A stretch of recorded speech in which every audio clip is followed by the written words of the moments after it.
En 2016, Microsoft lançait un tout nouveau chatbot sur les réseaux sociaux. Elle s'appelait Tai. Tai était une intelligence artificielle très sympathique, censée discuter avec des adolescents, et aujourd'hui fermée, vous allez comprendre tout de suite pourquoi. Elle publiait des gifs, des mèmes, des blagues légères, et aussi ça. Ouais, en quelques heures, Tai était devenue raciste, négationniste et complotiste, au point que Microsoft s'est retrouvé obligé d'arrêter le programme. Mais qu'est-ce qui n'a pas fonctionné au juste ? D'une certaine façon, Tai a parfaitement réussi son objectif qui était d'interagir avec les jeunes. En réalité, ce qui n'a pas fonctionné, c'est la manière dont on lui a demandé de le faire, c'est-à-dire en apprenant de ses expériences. Autrement dit, si Tai est devenue raciste et sexiste, c'est tout simplement parce qu'elle imitait les humains avec qui elle interagissait sur Twitter. La technologie utilisée par Tai, c'est une forme d'intelligence artificielle qu'on appelle du machine learning, ou machine qui apprend.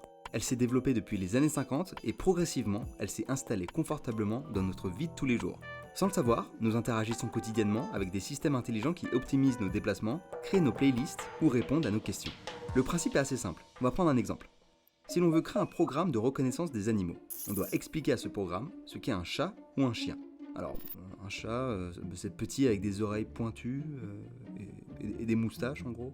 Ouais, cette technique elle est pas très fiable. Alors les développeurs ont trouvé une autre solution. Montrer à un programme des photos en leur disant voilà, ça c'est un chat, et d'autres photos en leur disant ça c'est un chien. De sorte que l'intelligence artificielle réussisse rapidement à deviner tout seul. Et ça fonctionne, très bien même. Sauf qu'il y a un problème. Il est encore impossible d'expliquer comment l'intelligence artificielle construit le raisonnement qui lui permet de fournir un résultat. On connaît les données qui y rentrent, on connaît les résultats qui en sortent, mais entre les deux, on sait pas trop. C'est ce que les chercheurs appellent la boîte noire. Et c'est aujourd'hui un des plus gros points d'interrogation du machine learning. Car comme on l'a expliqué, pour fonctionner, un programme de machine learning a besoin avant tout d'une chose, de données. Sauf que ces données, elles sont pas forcément des valeurs absolues. Dans le cas de Tai par exemple, l'intelligence artificielle utilisait les messages de ses interlocuteurs comme données pour son apprentissage. Ces messages sont donc souvent biaisés par notre société, et Tai intériorise ce que nous faisons, y compris nos erreurs. Sans contrôle sur le fonctionnement du machine learning, les algorithmes risquent donc de reproduire, voire d'aggraver certaines inégalités.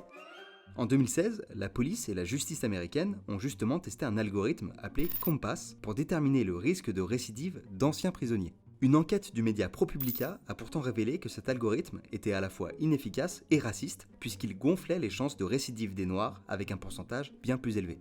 Compass estimait le taux de récidive des prisonniers noirs à 45% quand leur taux était de 23%. Si l'algorithme Compass est complètement biaisé, c'est encore une fois parce qu'il utilise des données humaines et reproduisait donc des inégalités. Comme l'explique Laurence Devilliers, ingénieure du CNRS, si on demande à une intelligence artificielle de sélectionner des candidats en fonction de ce qui est fait aujourd'hui, très peu de femmes se verront proposer des postes de haut niveau. De même, les classes populaires n'auraient quasiment pas accès à ces postes. Mais alors, comment faire respecter une certaine éthique à nos algorithmes quand visiblement leur demander d'imiter les comportements humains n'est pas une bonne solution. Des chercheurs de l'université d'Oxford estiment qu'il faudrait mettre en place une autorité chargée d'auditer ces algorithmes et d'enquêter quand un citoyen s'estime victime de discrimination. C'est en partie ce qu'a fait l'Union européenne avec le RGPD qui impose ce qu'on appelle un droit à l'explication. C'est un droit qui impose en théorie aux entreprises utilisant ces programmes d'être capables d'expliquer les décisions qu'ils prennent aux personnes concernées. Alors je dis en théorie parce que vous l'aurez compris, le mystère de la boîte noire du machine learning risque de ne pas être évident à expliquer.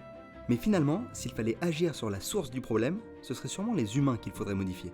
Pour Sandra Wastre, chercheuse en éthique des données et des algorithmes à Oxford, les humains, eux, peuvent mentir sur les raisons pour lesquelles ils n'embauchent pas quelqu'un. A l'inverse, les algorithmes ne mentent pas. D'une certaine façon, ils sont même trop honnêtes. Si les algorithmes sont racistes ou sexistes, c'est donc avant tout parce que nous le sommes. Alors si on est défaitiste et qu'on considère que l'humain ne va pas changer, on peut se tourner vers l'intelligence artificielle et imaginer la faire détecter nos biais qu'on lui transmet, avec nos données, comme le racisme et le sexisme, pour qu'elle puisse les corriger. En quelque sorte, d'expliquer à l'intelligence artificielle de faire ce qu'on dit et pas ce qu'on fait. Voilà pour cette vidéo, j'espère qu'elle vous aura intéressé. N'oubliez pas qu'on sort des vidéos régulièrement. Et d'ailleurs, du coup, c'est pour ça qu'il faut s'abonner. Donc pensez à vous abonner à cette chaîne, pensez à activer les notifications aussi. Et à nous suivre aussi sur les autres réseaux sociaux parce qu'on publie du contenu original sur chaque réseau social, donc sur Instagram, sur Facebook et sur Twitter. Donc pensez aussi à vous abonner à tout ça, on met les liens dans la description. Je pense que t'as tout dit et on se retrouve très bientôt. À dans 2 semaines. Ciao.